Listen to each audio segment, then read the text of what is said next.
This next question we've kind of covered a little bit, but I think this is important. When should you have a contractor inspect your roof for storm damage? So we already kind of mentioned, one time a year, we're having storms come through regardless. So, setting the time once a year, if you haven't had your roof inspected in the last year, or your siding or your gutters or your windows, we recommend to do so now. I think, insurance claims, like we said before, you only have a period of time of 1 to 2 years to file the claim from the date of loss. So if you go 2 years without an inspection to your property on the exterior of your home, you're risking missing that coverage period in your policy, and you may lose out on tens or $20,000 or $30,000 of coverage that you've been paying into that entire time. I think another common time is we see this a lot. We work with realtors. People go to sell their house and then they find there's hail damage. Yep. And if it's not within that period of coverage from the insurance company, now the seller either has to lower their price to accommodate for the roof, or they've got to file a claim and now try to go through this insurance claim process while they're trying to get to the closing of the house. Have you seen that before? Oh yeah. That's common in the industry. When you go to sell your house, the roof is one thing that's going to be important to inspect, and they're definitely going to look at that. Like, it's a big portion of your home, and any issues that arise could hinder the sale of it or the timing of it. I've had people, miss closings and stuff like that because they had hail damage. They should have had it inspected a couple years ago. It probably would have gotten approved and taken care of, right? Yeah. But now they're stuck having to deal out thousands of dollars to get a new roof replaced just so that they can put their house back on the market. Yeah, it's unfortunate. And what is your experience with inspectors? And what I mean by that, do they typically, when they inspect and they call something hail damage, does it mean it's hail damage? No. No. Typically the inspectors are not roofing trained. Yeah. Specific. They inspect the entire house and the property. But when it comes to the roof and looking for hail damage, a lot of times that gets missed or misinterpreted. They can see obvious signs. A lot of times it ends up being a blister or a nail pop coming through the shingle or something like that. Yeah, or mechanical damage from the installation. Damage. Yeah. Yeah, I think I see that too, where it's like, nothing against these home inspectors, but they're being asked to inspect every aspect of the house. So like a jack of all trades. Right. And so they're not necessarily, and a lot of times they're going to recommend, if they think there's a chance of hail damage or damage to the roof, they're just going to say, we recommend you get a roofing professional to come out and look at the property and give you, the final say. So, I think another time when you should have a contractor come and inspect your roof for possible hail damage or storm damage is just anytime we have a storm, right? Like we said before, like being proactive can be your best friend. It can prevent additional interior damage and other things like that. So if there's a storm, what do you think, Garrett? Should they have somebody come out and just go ahead and do an inspection? Most of the time it's free. Yeah, I was going to say the majority of the time it's free, so it can't hurt you to have somebody come out and look at it. Even if it's a contractor with no experience and you call them out, you can have somebody else come out and get a second opinion. Just to have somebody look at it that has experience and knows what they're looking for. That way you can have the information you need to make a good decision for yourself and your property. Absolutely. And so, this leads us to the next one, because it's like, okay, I should have, I may have storm damage. I've decided I want to have it inspected. Yeah.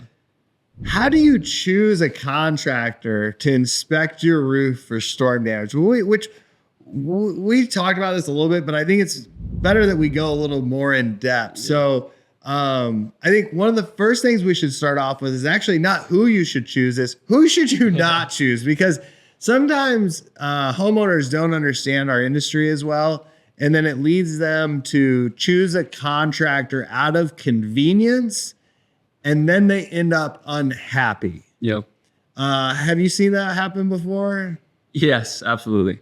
And, I think some of the common ways we see this happen is they did my neighbor's roof, right? There's a sign in the yard. It's my uncle, cousin's, brother's, nephew's business, and I know him. Yeah, recommended by a family, friend, or neighbor. I think that is like what I will warn you about. I've been doing this, for 24 years in this industry. I can't tell you how many times I've talked to somebody, they hired their family or a friend or friend of a friend, and they see this person at least once a year at like a family function, Thanksgiving, Christmas, or whatever. And they're like, I don't even like going to the function anymore because this person didn't do a good job for me. or they didn't finish the job. And so sometimes it's easy to say, well, who's the family friend or friend of a friend that we can call? Check. I'm not saying don't. I'm not saying they're going to be bad, but I'm saying like you should do your research, right? Yeah. Like go online, look at their Google. Do they have Google reviews? Have they been in business for 10 years? Like I said before, a contractor has been in business for 10 years is a 1% contractor. Only 1% of roofing contractors stay in business for 10 years or longer. Yeah. So that's a really good benchmark to look at. I think another good one is Google reviews. Do you ever go to a restaurant and then like look at the Google reviews first? Oftentimes it's the first thing that pops up when you look up a restaurant that you've never been to is the reviews on it. Yeah. But yeah, I mean, people look at Google reviews for everything. And I think when you look at Google reviews, it's like, how many do they have? Do they have like 100 Google reviews or do they have 10? They got one solid review and that's their only review. How legitimate are you going to take that? Yeah. So it's like, how many reviews do they have? Like, me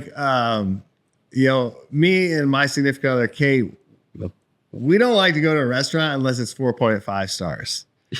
Yeah. Because what we found is when it's below 4.5 stars, then like it may not be great. And depending on how many reviews are there, right? Like, and if you get below 4 stars, like, I mean, I can pretty much tell you, like, she's not going to be happy, and, mama's not happy, ain't nobody happy, right? And so I think Google reviews are a great way. And again, it's not the end all be all. It's not to say that there's not a newer contractor that could be coming up and like could do a good job for you and just hasn't established himself. Yep. But is it riskier to try to choose that contractor? Or is it riskier to choose a contractor that's been in 10 years, been in business 10 years, has good Google reviews, has a significant amount of Google reviews? I think that's what's to look for. So not like, hey, if they don't, just because they're in the neighbor's yard doesn't mean you shouldn't choose them. Right. But it also doesn't mean like that should be the only thing you're taking into consideration. I mean, do your due diligence, right? If you're going to go buy a car, you're going to make sure it's got good brakes on it. You're going to make sure the tires are good. You're going to make sure it runs well. And there are things that you have to just have experience in over time. You'll be able to tell whether that decision was the right one or not. But there's definitely checks that you can make before you make that decision that just ensure that that decision is going to be a good one for you. Yeah, a little bit of time goes a long way. It's like we said is like your home is maybe your largest investment or one of your largest investments. And when you look at getting a roof or siding or windows on your largest investment, that may be one of the largest investments you make on your home. Yeah. And so you might want to make sure to take the time to get a good contractor. So we talked about like what to be like, don't just pick people because of this. And obviously, like, I think we all know if they've got bad reviews, they have no like online presence today in 2025 or beyond, maybe not going to be a good choice. But like, who should you pick when you're looking to pick a contractor? What are some things that they should look for when they're choosing a contractor? I mean, some of these things are review as well, but a trusted contractor is going to have a good Better Business Bureau rating. No complaints on that. And Better Business Bureau is all about customer satisfaction and experience. So that's a huge one to look at. Good reviews on Google. like we had mentioned, looking for their website. Do they have an online presence? It's 2025. Yeah. Right. We're in a time where people are using like internet. AI could write them a website pretty quickly and it be good. But does it have pictures of like recent projects? Does it have videos of customer testimonials? Like, is it presentable? Does it look good? Like, is this a real company? Because a lot of homeowners will choose a contractor, they'll know based off a website, like, is this reputable or, is this person a bit behind the times? I mean, a good website's also going to give the homeowner a chance to get to know that company or that contractor before ever having to meet them. Yeah. And so I think a lot of people eventually will look for a website or go there so that they can start to get acquainted. Absolutely. Absolutely. I think other good ways, like we've said before, 10 years in business, it's going to help cut out a lot of the contractors that are still at that risky side of the age of the business. Yeah. Communication. It's huge.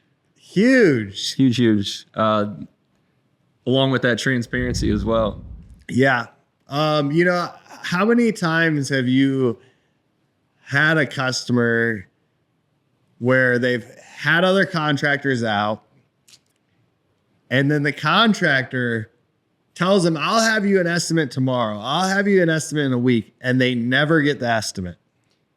More times than you'd think. Yeah. I mean, in our retail side of the business, we get it all the time where we'll say, what are you looking for in a contractor? And they'll say, just give me an estimate. I've had 5 guys out here and nobody actually ever gives me an estimate. That communication, I think communication starts earlier than that.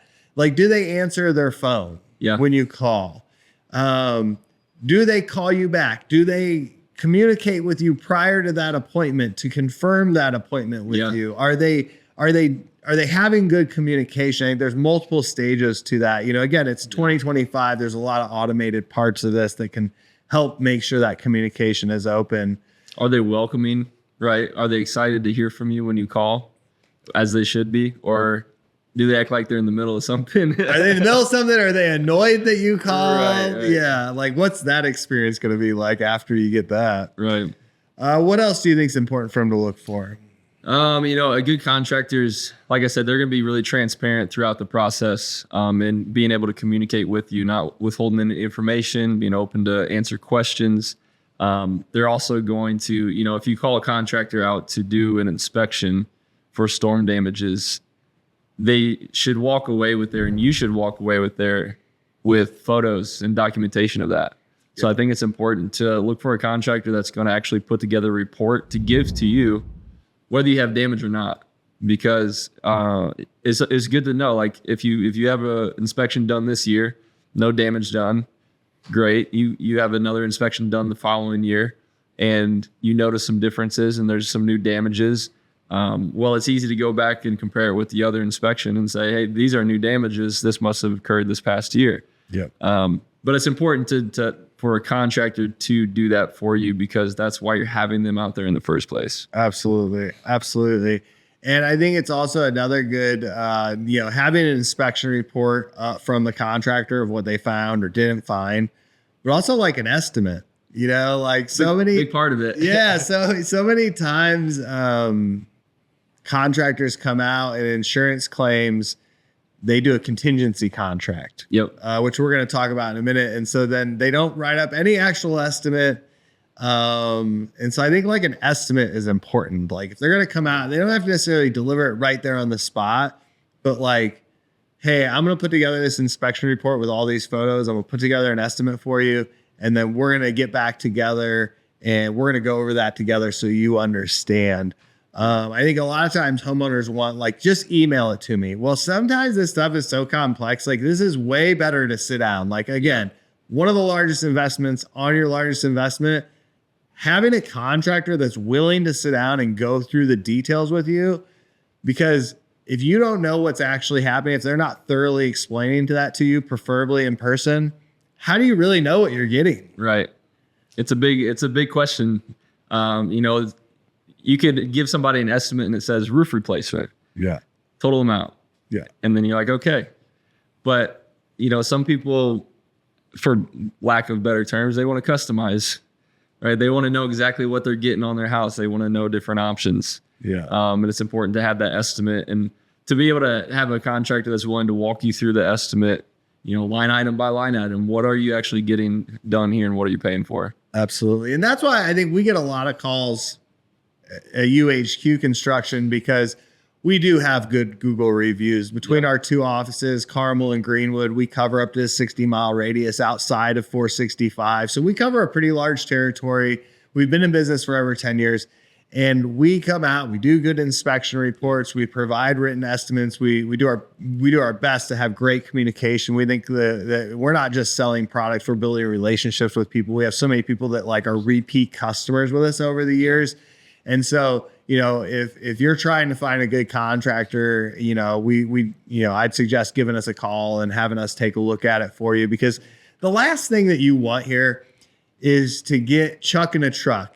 Chuck in a truck, if you don't know, Chuck in a truck is a one-man show. Yeah. And he's doing everything himself. He's answering the phones. He has no receptionist.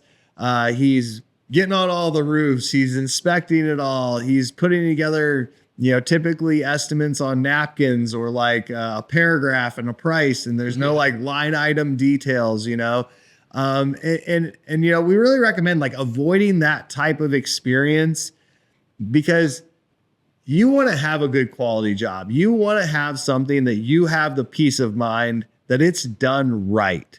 And it doesn't matter what the value of your home is. I can introduce you to a customer that we're doing a project on today that they got a very expensive roof. I mean, this roof was $60,000 or $70,000 after buying the home, and it was an insurance claim. Yep.